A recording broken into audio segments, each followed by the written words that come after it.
Halo, bertemu kembali dengan saya dalam pelajaran PPKN kelas 4 SD tema 3. Kali ini kita akan belajar tentang hak dan kewajiban terhadap tumbuhan dan hewan. Bersama saya, Pak Pram. Coba lihat satwa ini, hewan apa ini ya? Oh iya benar, ini adalah orang hutan. Orang hutan merupakan satwa yang dilindungi karena sudah terancam punah. Mengapa bisa punah? Mereka terancam punah akibat dari perburuan liar dan berkurangnya habitat asli mereka. Karena penebangan hutan tentu saja, penebangan hutan untuk membuka lahan perkebunan atau lahan pertanian, untuk pemukiman penduduk maupun penebangan hutan untuk industri. Istilah orang hutan diambil dari kata dalam bahasa Melayu yaitu orang yang berarti manusia dan hutan yang berarti hutan. Orang hutan mencakup dua subspesies, yaitu orang hutan Sumatera, Pongo abeli, dan orang hutan Kalimantan, Pongo pygmaeus. Sebagai manusia kita mempunyai hak memanfaatkan hewan dan tumbuhan dalam pemenuhan kebutuhan hidup kita sehari-hari. Hak terhadap tumbuhan atau tanaman dan hewan adalah segala sesuatu yang dapat kita manfaatkan dari tumbuhan atau tanaman dan hewan untuk pemenuhan kebutuhan hidup kita sehari-hari.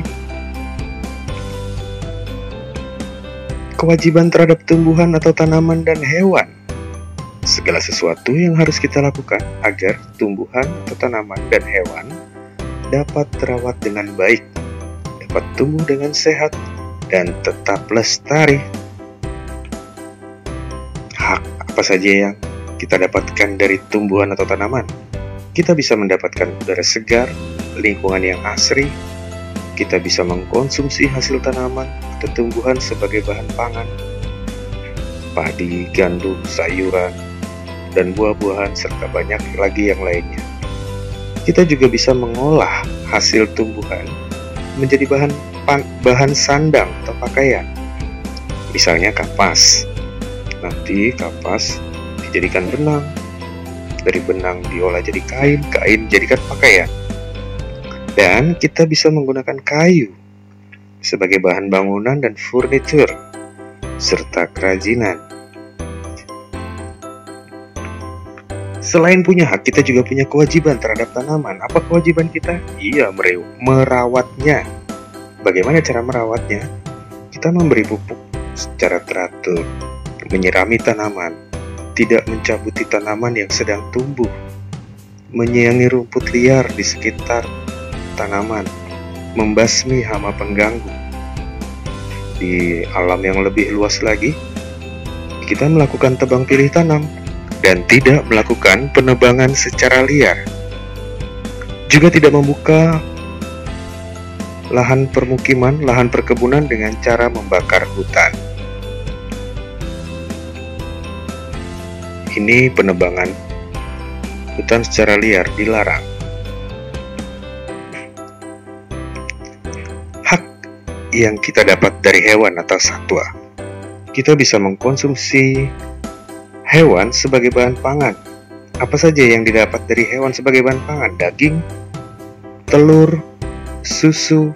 Kita bisa mendapatkan bahan sandang pakaian seperti sutra dan wool, memanfaatkan tenaganya seperti kuda, kerbau, sapi, keledai, unta, gajah.